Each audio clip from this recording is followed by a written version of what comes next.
Yo, what's going on YouTube? And welcome back to Goal Line Hockey. It's your boy Kevin Forte, and we are taking a look today at the New York Islanders. And they can't score goals. What the hell is going on with the Islanders? We'll be taking a look at that in this video. If you guys like what we're doing here at Goal Line Hockey and want to see the latest news around the NHL, you guys know what to do. Make sure to give this video a big thumbs up and an even bigger subscribe down below. And let's take a look at the New York Islanders. So the Islanders picked up a huge victory against the Philadelphia Flyers last night. But let's be honest, the Islanders have not been good recently. It's been a real struggle for the Islanders this season, especially recently. They played the Boston Bruins. They lost the Islanders have lost 3 of their past 4 games. Well, 3 of their past 5 now, but they lost to the Rangers in the second of a back-to-back. They beat the Rangers, then they lost to the Bruins twice up in Boston last week, and then they beat the Flyers in Philly. That was huge. The schedule doesn't get any easier for the Islanders here down the stretch. You play the Rangers 2 more times this month, Washington 3 more times. The schedule doesn't lighten up for the Islanders. Now, the good news is at the very tail end of the year, in May, April, May. In May, the Islanders play the Rangers once, Buffalo twice in Buffalo.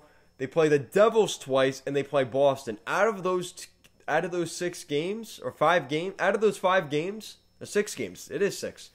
Out of those 6 games the Islanders are playing, only one of them is in the playoffs currently, and that is the Boston Bruins, who hold the 4th spot in the East Division. So that could be an easier schedule at the end of the season here in May for the Islanders, but in April they still have to beat Washington 3 times. So their schedule will be easier here down the stretch. But the New York Rangers are no slouch. I mean, they're out of the playoffs right now, but they have been really good recently. The Islanders have to play them 3 more times here before the end of the season.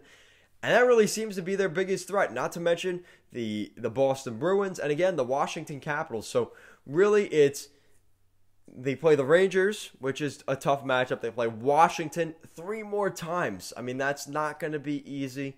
But then they play Buffalo and New Jersey. They have to win those 4 games because they play in Boston in TD Garden. I believe, May 10th? That's the end of the regular season for the New York Islanders. So it looks like the Islanders are going to make the playoffs this year, but it's not a guarantee because we've seen the Philadelphia Flyers stay in the picture, and ultimately the New York Rangers have really turned things around. So if the Islanders want to shut down the New York Rangers, they're going to have to do that here over the next couple of weeks here to kind of end the Rangers' chances of making the playoffs. The Rangers have been very hot recently, so that is not an easy task for the Islanders. But the Islanders' goal scoring has really dried up, and it's really frustrating because you've seen now Josh Bailey and Cal Clutterbuck come out of the lineup. I think that's really hurt the Islanders. I think last night we saw some issues with Andy Green and Braden Coburn, but that just seems to be a part of the situation. I think Coburn got a lot better as the game went along. Again, Andy Green playing on his non-dominant side, playing on the right side. He's a left-shot defenseman.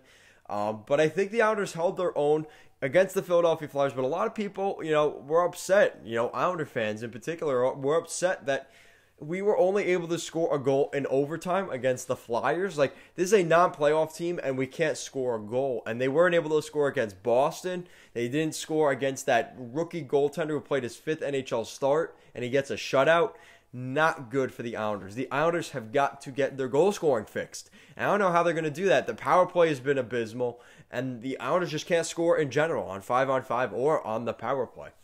So, what do you think the solution is for the Islanders? Does it mean putting Kiefer Bellows back in the lineup, or is it just because of the way Barry Trotz has this team run that they just don't score a lot of goals? Let me know your thoughts in the comment section down below. Guys, thank you so much for watching this video, and let's go Islanders.